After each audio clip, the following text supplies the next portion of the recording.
इस वीडियो में हम 11th के बच्चों को उनकी पाठ्य पुस्तक आरोह इसके पद्य खंड से हम कबीर दास जी के द्वारा रचित कुछ पद हैं जिनका अर्थ बताने जा रहे हैं। बच्चे ध्यानपूर्वक सुने और समझें। तो पहले आप कबीर दास जी के बारे में जान लीजिए। कबीर दास जी क्या थे? वैसे उनकी जीवनी है, आपने पढ़ी भी होगी और समझी भी होगी, फिर भी हम ये समझा रहे हैं कि वो किस प्रकार के कवि थे और कितने महान थे। तो कबीर दास जी जो हैं वो सर्वप्रथम भक्ति काल के कवि थे और उन्होंने निर्गुण निराकार ईश्वर की उपासना की। उन्होंने ये बताया है कि ईश्वर का कोई स्वरूप नहीं है कि जिसको हम आंक सकें, जिसका हम वर्णन कर सकें कि उनका रूप ऐसा है या इतने विशाल हैं, या वो मतलब उन्होंने पूरे ब्रह्मांड को ईश्वर का रूप बताया है। तो इसलिए जब इतना विशाल व्यक्ति हो तो उसकी संरचना अपने शब्दों में कर पाना बहुत ही मुश्किल हो जाता है। तो वास्तव में ईश्वर जो है वो परब्रह्म परमात्मा है जो हर कण कण में समाया है। तो इसी प्रकार से उन्होंने जो है मूर्ति पूजन का और बाह्य आडंबरों का, और कि लोग जो है तमाम प्रकार के रूप बना लेते हैं कि कोई गेरुए वस्त्र पहन लेता है, कोई माला लटका लेता है, कोई बड़े बड़े तिलक लगा लेता है। तो उन्होंने इन चीज़ों का भी खंडन किया है कि ईश्वर को क्या चाहिए, सिर्फ प्रेम चाहिए। वो आडंबरों से जो है प्रेम नहीं करता है और आडंबरों के द्वारा ईश्वर को पाया भी नहीं जा सकता है। तो इस प्रकार से इनकी समझ जो है वो बहुत महान थी। उन्होंने हमारे बीच में भी इन्हीं बातों को हमारे मार्ग प्रदर्शन के लिए प्रस्तुत की है। तो आप ध्यान से उनको सुने और समझें।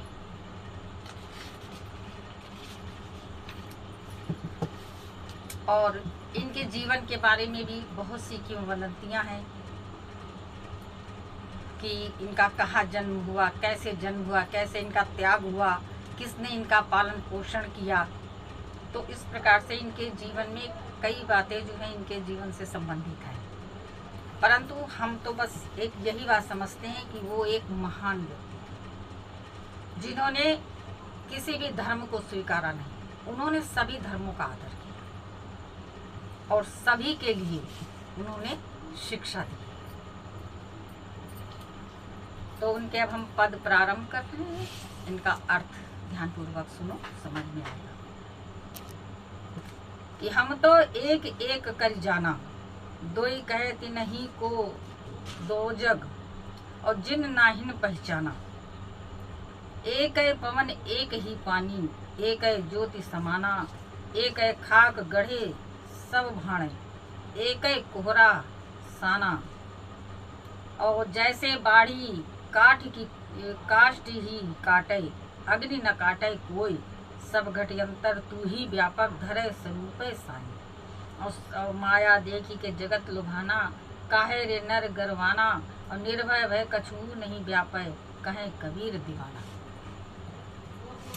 तो इसमें कबीर दास जी ने ये बताया है कि जब उन्होंने पहले ही ये बात कही है कि ईश्वर जो है चराचर में समाया हुआ है। वो कहीं एक जगह नहीं है कि जिसको हम ये बता सकें कि ईश्वर यहाँ मिलेगा या ईश्वर इसमें है। हरि व्यापक सर्वत्र समाना। इस प्रकार से कबीर दास जी ने हमको ये बताया है कि ईश्वर जो है वो हर जगह व्याप्त है। तो हम तो एक एक कर जाना। कबीर दास जी कहते हैं कि हम तो यही जानते हैं कि वो एक है। ईश्वर जो है वो एक है, ईश्वर कई नहीं है। तो कबीर दास जी कहते हैं हम तो बस यही जानते हैं कि वो एक है और एक एक चीज में वो समाया हुआ है। तो जब एक कोई चीज है और हम उसके अगर मान लो दर्पण है, हम उसको ये चाहते हैं कि हम वो दर्पण अगर साबुत है तो वो हमें एक ही दिखाई देगा। अगर हम उसके टुकड़े कर देते हैं तो उन टुकड़ों में क्या होगा, हमारा पूरा जो है उस दर्पण में अगर अपना मुख देखें तो वो पूरा नहीं दिखाई देगा, टुकड़ों में दिखाई देगा। तो इसी तरह से इंसान ने ईश्वर के टुकड़े किए हैं। कोई कहता है कि दुर्गा है, कोई कहता काली है, कोई कहता हनुमान है, कोई कहता अल्लाह है, कोई कहता है प्रभु है, कोई मतलब हर रूप में उसने जो है उसको अपने हिसाब से बांटा है, परंतु ईश्वर बटा नहीं है। ईश्वर एक ही, चाहे अल्लाह हो या भगवान, ईश्वर एक ही है, बस बोलने का फर्क है। और उसने देखिए अगर उसमें फर्क अगर वो समझता तो वो हमें दूसरे तरह से यहाँ भेजता और दूसरे समुदाय को दूसरे तरह से भेजता। तो जन्म और मृत्यु का एक ही रास्ता है, एक ही मार्ग है, तो फिर हम ईश्वर के भेद कैसे कर सकते हैं। तो इसलिए ईश्वर जो है वो एक है। संसार में धर्म कितने ही हो जाएं, कितनी ही जातियां हो जाएं, कितनी प्रजातियां हो जाएं, परंतु ईश्वर जो है वो विभाजित नहीं किया जा सकता है। ईश्वर एक है। दो ही कहें तिनहि को दो जग जिन नाही न पहचाना। और कह रहे जो उसको दो बताते हैं कि अल्लाह अलग है और राम अलग है, तो जो इस प्रकार की बातें अगर करते हैं तो वो नर्कगामी होते हैं। दोजख माने नर्क, तो उनको नर्क प्राप्त होता है।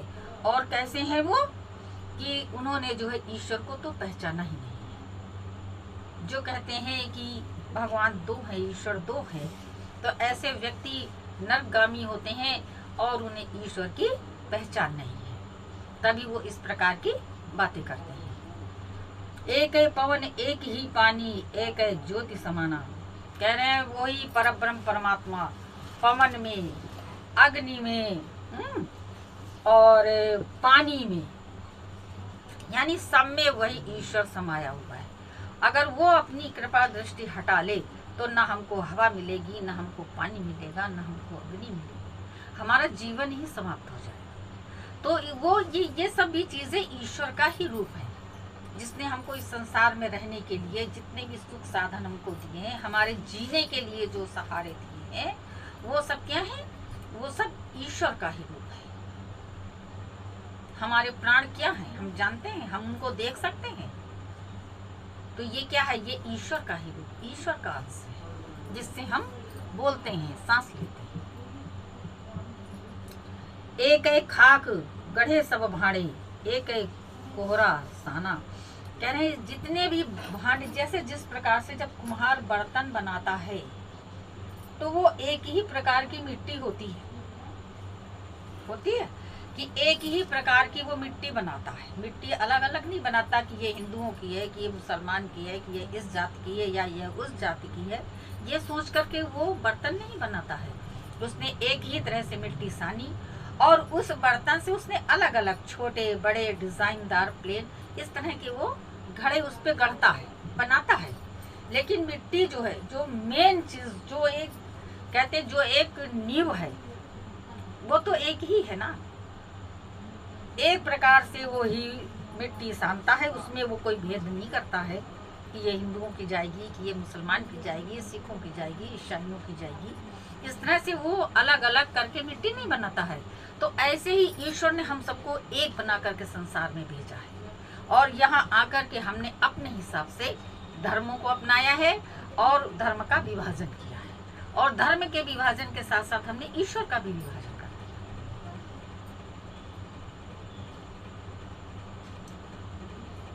और जैसे बाढ़ी काष्ठ ही काटे अग्नि न काटे।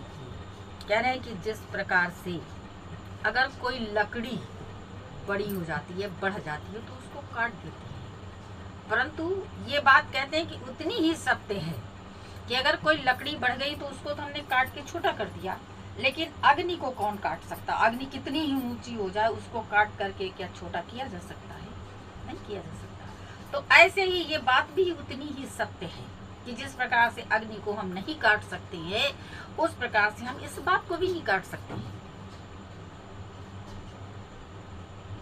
कि ईश्वर जो है वो एक है और सब में व्याप्त है, सब में समाया हुआ है। सब घटी अंतरी तू ही व्यापक धरे स्वरूप सोई। तो कह रहे हैं कि सब घटी अंतर, यानी सभी के अंतर घट में, यानी सभी के हृदय में तू ही एक रूप से, तू ही सबके हृदय में समाया हुआ है। और धरे स्वरूप साईं, तो कह रहे हैं आप अपना स्वरूप इतने, मतलब जितना बड़ा ये संसार है उतने ही रूपों को धारण करके तू हर एक व्यक्ति, जीव जंतु, जितने भी संसार के छोटे से छोटे, बड़े से बड़े प्राणी हैं, सब में तू ही समाया हुआ है। तो तेरी तुलना कहाँ की जा सकती है? तेरे स्वरूप को कैसे गढ़ा जा सकता है? तुझको जो है, हम जैसे अज्ञानी लोग हैं, कैसे तेरे रूप का वर्णन कर सकते हैं? इसलिए हम में, तुम में, सब में ईश्वर समाया हुआ है और सभी ईश्वर का स्वरूप। माया देख के जगत लुभाना, काहे रे नर गरवाना।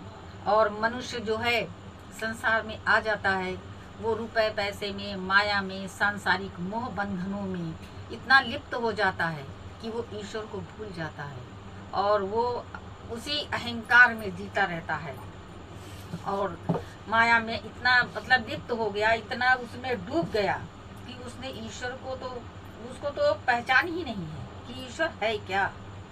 होगा कोई तो उसको अपनी मस्ती रहती है कि मैं कमा रहा हूँ, मैं ये कर रहा हूँ, मैं वह कर रहा हूँ, मैंने इतना पैसा कमाया, वो इसी में भूला रहता है। और निर्भय भया कछु नहीं व्यापय, और कहे कबीर दीवाना। लेकिन जो व्यक्ति ईश्वर का दीवाना हो जाता है, अच्छा, और जिनके पास माया संपत्ति है, जिनके पास बहुत अधिक रुपया पैसा है, वो क्या है, वो अपना जीवन निर्भय होकर के, निडर होकर के नहीं जी पाते हैं। उनके मन में हर समय एक प्रकार की चिंता व्याप्त रहती है। उनका सुख का सोना और सुख का खाना कुछ भी नहीं होता है। वो अपने मन को संतुलित ही नहीं कर पाते हैं और वो उसी माया में लिपटे रहते हैं और बढ़ते चले, उसी माया में लिपटे रहते हैं और उतना ही उलझे रहते हैं। और वही जो व्यक्ति ईश्वर का दीवाना हो गया, जिसने, हाँ, हमें आवश्यकता की वस्तुएं जरूर चाहिए, कहते हैं 2 टाइम का खाना है, वस्त्र है, आवश्यक सामग्री जो हमें चाहिए, हम उतना करें, उसके बाद हमको ईश्वर का भी चिंतन करना चाहिए। अब ये नहीं है कि हम उसी में जूझ रहे हैं, ईश्वर से हमें कोई मतलब ही नहीं है, तो फिर ऐसे व्यक्ति का कोई रखवाला भी नहीं है, कोई भी उसकी रक्षा नहीं कर सकता है। तो इसलिए कहते हैं कि अपना सब साधन जुटाओ, लेकिन उसके साथ में ईश्वर को मत भूलो। ईश्वर का भी भजन करो, ईश्वर को पहचानो, ईश्वर क्या है और हमें किस प्रकार से ईश्वर प्राप्त हो सकता है। उन साधनों को भी अपनो, ये समझो कि ये साधन भी हमारे जीवन के लिए बहुत ही आवश्यक है। तो इस प्रकार से इसमें यही बताया गया है कि ईश्वर को पहचानो, उसका उपहास मत करो, उसको बांटो मत, उसको अपने बीच के इस वैर वैमनस्य में ईश्वर को मत लो, ईश्वर के टुकड़े नहीं करो, किसी के धर्म के टुकड़े नहीं करो।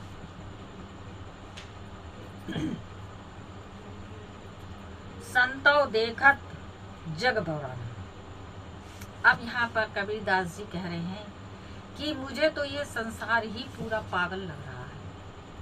वो जब संसारिक माया मोह को देखते हैं, कबीरदास जी ने जब देखा कि मनुष्य किस तरह से अपना जीवन यापन कर रहा है, कैसे संसार में जूझा पड़ा है, तो उनको बहुत कष्ट होता है।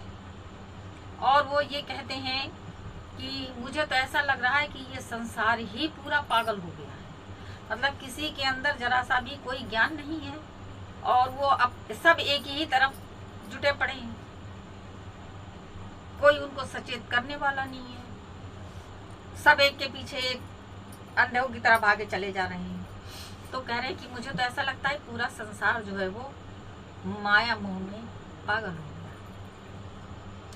साच कहो तो मानन धावे, झूठ है जग पतियाना, और नेमी देखा धर्मी देखा, प्राप्त करे स्नाना। कह रहे अगर उनसे सत्य कहा जाता है तो सत्य कहने वाले को वो मारने दौड़ते हैं, अर्थात उसकी बात को काट देते हैं। मतलब सत्य सुनना नहीं चाहते हैं और झूठे इस संसार की ओर में भागे पड़े हैं, उसके पीछे पीछे डोल रहे हैं, तो सत्य को नहीं पहचान रहे हैं। और अगर उनको बताया भी जाता है कि ये सत्य नहीं है, ये सत्य है, तो उसको जो है उसकी बात को वो मानते नहीं है, उसकी बात का तिरस्कार कर देते हैं। तो कह रहे इतने पागल हो गए हैं कि उनको अगर कुछ समझाया भी जाए तो उनकी समझ में नहीं आता है। नेमी देखा धर्मी देखा कि नियमित रूप से कोई भी अपना कर्म करने वाला व्यक्ति ऐसे भी मिलेंगे, धर्मी मिलेंगे जो धर्म भी करते हैं और प्रातःकाल स्नान वगैरह भी करते हैं। और आत्म मारी पखाने ही पूजे उनमें कछु नहीं ज्ञाना।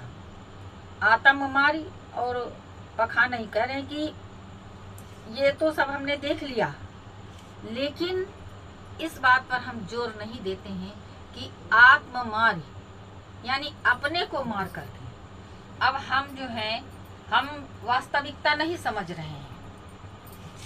हम नियम में बंधे हुए हैं कि अगर हम आज स्नान नहीं करेंगे, अगर हम 2 बजे तक स्नान नहीं करेंगे तो हम 2 बजे तक कुछ खाएंगे नहीं। इस नियम में तो हम पड़ गए और धर्म भी कर रहे हैं, खूब अधिक धर्म कर रहे हैं। लेकिन ये धर्म क्यों कर रहे हैं, क्यों करना चाहिए, किसके लिए कर रहे हैं, इस चीज का ज्ञान नहीं है। तो ऐसे तो कुछ करने से कोई लाभ ही नहीं होता है। हम तो अपने नाम के लिए धर्म कर रहे हैं। पैसे वाले हैं, उनने आज यहाँ दे दिया, आज वहाँ दे दिया, आज इस मंदिर में दे दिया, आज जहाँ इतना पैसा भरा है उसमें भर रहे हैं। लेकिन अगर कोई गरीब व्यक्ति है, अगर जिसको रोटी खाने को नहीं है, उसके लिए कोई भी व्यक्ति आगे बढ़ने को तैयार नहीं होता है, तो ये धर्म नहीं है। अगर भरे में हम भरते हैं तो ये धर्म नहीं है। हमको जो प्राणी हैं, जो संसार के व्यक्ति हैं, इंसान हैं, इनके ऊपर हमें ज़्यादा ध्यान देना चाहिए, क्योंकि ये भी ईश्वर का ही रूप है। उनके दुख को हमें मिटाना चाहिए, ये धर्म कहलाता है। हम सुबह से नहा के बैठ जाएं, बिना नहाए खाते नहीं हैं, मंदिरों में जाते हैं, पत्थर का पूजन करते हैं, तो कह रहे आत्म मारे यानी अपने को कष्ट दे करके हम एक नियम में बंधे होने के कारण, और कुछ नहीं है, बस एक नियम में बंध के कि ये हमें करना है। और मंदिरों में जाके पाषाण को, पत्थर के देवताओं की पूजन करते हैं, तो उनमें कछु नहीं ज्ञान। तो ऐसे व्यक्ति और क्या है उनमें, और ज्ञान उनको कुछ भी नहीं है, वो कुछ भी नहीं जानते हैं, बस एक नियम कर रहे हैं। और बहुत तक देखा पीर औलिया पढ़े किताब पुराना, और बहुत से हमने पीर पैगंबर देखे हैं, जो ये वो उनके संत होते हैं जो दूसरे समुदाय के, इनमें भी बड़े बड़े फकीर, बड़े बड़े इनमें भी होते हैं, तो वो कुरान वगैरह पढ़ते हैं, बहुत सी कुरान की किताबें पढ़ लेते हैं। और के मुरीद तदबीर बता मैं उनमें है जो ज्ञाना, और बहुत से ऐसे हैं जिनके हम मुरीद हो जाते हैं, तो तदबीर मतलब बड़े बड़े उपाय बताने लगते हैं कि तुम ऐसा करो तो ऐसा हो जाएगा, ऐसा कर लोगे तो तुम्हारे यहाँ धन आ जाएगा, ऐसा करोगे तो तुम्हारे पुत्र हो जाएगा। तो इस प्रकार के तमाम प्रकार के वो तंत्र मंत्र भी बताते हैं। उनमें वही जो उनमें वह जो ज्ञान जो उनको ज्ञान है, क्योंकि उनको भी ज्ञान नहीं है। उन्होंने भी एक नियम बना लिया है, उन्होंने भी एक कुछ जैसे ज्योतिषी बोलते हैं हस्तरेखा देखने का उनको ज्ञान हो जाता है, वो पढ़ लेते हैं ज्योतिष शास्त्र। लेकिन क्या है, ये बात सत्य तो नहीं है। सत्य तो कोई बता ही नहीं पाता है। कल क्या होना है हमको नहीं पता है, किसी भी संसार में किसी प्राणी को नहीं पता है। इसको सिर्फ एक ऊपर वाला ही जानता है, वो जो हमारे हृदय में बैठा है, जो हमारे छत्र छाया हमको दिया हुआ है, जो हमारे सबके एक दूसरे मतलब हर कण कण में जो समाया हुआ है, वही इस चीज़ को जान सकता है। बाकी इंसान में ये औकात नहीं है कि वो हमको बता दे कि कल हमारे साथ क्या होगा। जो बताता है वो गलत बताता है, क्योंकि वो हमारे लिखे हुए जो विधाता ने लिख दिया है उसको कौन पढ़ सकता है, उसको कौन बता सकता है। लेकिन फिर भी उन्होंने अपना एक धंधा बना लिया, अपने को नाम करने के लिए कि बहुत बड़े ज्योतिषाचार्य हैं, तो वो अपना मनगढ़ंत सब बताते हैं। आसन मार डिम्ब धरी बैठे और मन में बहुत घुमाना। कह रहे हैं कि बहुत से ऐसे हैं बड़े भारी घमंड में आकर के, डिम्ब माने घमंड में आकर आसन मार करके, बड़े बड़े ऐसे देखे हैं संत जो होते हैं, आसन मार करके बैठ गए और बड़ा उनके अंदर अहंकार होता कि हम बहुत बड़े धर्मात्मा, बहुत बड़े पुजारी हैं, बहुत बड़े संत हैं, बहुत बड़े ज्ञानी हैं। तो इस तरह से करके वो बैठ जाते हैं। और पीपर पाथर पूजन लागें और तीरथ गर्भ भुलाना। तो कह रहे वो भी अपने को बड़ा भारी पंडित समझने लगते हैं। पीपल पत्थर सब पूजने लगते हैं, तीर्थ जाते हैं, बड़ा अहंकार उनको होता है कि हम तो तीर्थ जा रहे हैं। मतलब वो ये नहीं समझ रहे हम क्यों जा रहे हैं, हमें क्या करना है वहाँ पर, हमारा सबसे पहला धर्म क्या है, इस चीज़ को नहीं समझते हैं। उनको अहंकार कभी छोड़ता ही नहीं, अहंकार उनको ये सब समझने ही नहीं देता है, उनकी आंखों पर पट्टी बांध देता है कि अगर हम तीर्थ जा रहे हैं तो हमें क्या करना है, हमें कैसा बन के जाना चाहिए, ये सब ज्ञान नहीं। बल्कि और हम तो हवाई जहाज से गए, वो कहेंगे हम तो गाड़ी से गए, वो तो कहें हम तो अपनी गाड़ी से गए, इतना खर्च किया, उतना किया। ये इसलिए आदमी अब तीर्थ करने भी जाता है तो एंजॉय के लिए जाता है। टोपी पहरे, माला पहरे, छाप तिलक अनुमाला, और वेशभूषा बना लेते हैं। क्या? टोपी पहन ली, गले में मालाएं पहन ली और मस्तक पर तिलक छाप लिया, बड़े बड़े त्रिपुंड लगा लिए या कई तरह के कई रंग के लगा लिए। तो इससे क्या ईश्वर मिल जाता है या ईश्वर खुश हो जाता है? नहीं होता है। ईश्वर को तो आडंबरों की कोई पहचान ही नहीं है, वो तो किसी आडंबर को जानता ही नहीं, वो तो सिर्फ प्रेम जानता है, भक्ति जानता है, ज्ञान जानता है। साखी शब्दई गावत भूले, आत्म खबर न जाना। और बहुत से ऐसे संत हैं जो साखी भी गाते हैं, शब्द भी गाते हैं, और लेकिन उनको ये ज्ञान नहीं है कि इसका अर्थ क्या है, इसका मतलब क्या है। जो हम गुणगान कर रहे हैं उसका मतलब क्या है, उसका हमें नहीं पता है, बस रटे हुए की तरह गा दिया। ज्ञान हमको बिल्कुल नहीं है। हिंदू कहें मुझे राम प्यारा, तुर्क कहें रहमाना। और हिंदू क्या कहते हैं कि मुझको राम प्यारा है, और मुसलमान कहते हैं हमको रहमान प्यारा है। आपस में दो लड़ हुए, मरम न काबू जाना। अब उन्होंने कहा राम मेरा है, वो कह रहे हैं अल्लाह मेरा है, रहीम मेरा है। और राम रहीम के चक्कर में क्या होता है, आपस में युद्ध हो जाता है, आपस में बंटवारा हो गया, आपस में एक दूसरे को मारने को तैयार हो गए, अपना अलग अलग धर्म बना लिया। तो इसमें ये हुआ, राम रहीम में क्या हुआ, आपस में वैर हो गया। और घर घर मंत्र देत फिरत है, महिमा कई अभिमाना। और गुरु के सही सिख सब बूढ़े, अंतकाल पछताना। घर घर अंतर, और कह रहे हैं अपना तो कुछ मालूम नहीं है कि हमें क्या करना चाहिए, परंतु घर घर में बात कहते हैं कि ऐसा नहीं ऐसा करना, हम राम को मानेंगे, वो रहीम को मानेंगे। यानी वो और भी जो सीधे साधे भोले भाले लोग हैं उनको भी भ्रम में डाल देते हैं। तो उनका क्या है, घर घर में जाकर के भ्रम पैदा करना है, इसके अतिरिक्त कुछ नहीं करना है। क्योंकि वो बड़े भारी ये बनते हैं कि हमको उनकी महिमा का बहुत अधिक ज्ञान है, हम ईश्वर को जानते हैं, उसका हमें ज्ञान है, और इस भ्रम में जो है और भी सीधे साधे लोगों को डालते हैं। गुरु के सहित सिख सब बूढ़े, अंतिकाल पछताना। कह रहे ऐसे लोगों के जो ये गुरु हैं, ऐसे जो गुरु होते हैं वो तो स्वयं भी डूबे और अपने शिष्य को भी डुबा दिया। तो कह रहे हैं कि वो तो डूबते ही हैं, अपने साथ में जिनको सिखाते हैं उल्टा सीधा, जिनको भ्रम में डालते हैं, उनको लेकर भी डूब जाते हैं और अंतकाल में पछताते हैं कि ये हम क्या किया, हमने किसका कहना माना। कहे कबीर सुनो हो संतो, ये सब धर्म भुलाना। और केती कहो कहा नहीं मानो, सहज सहज समाना।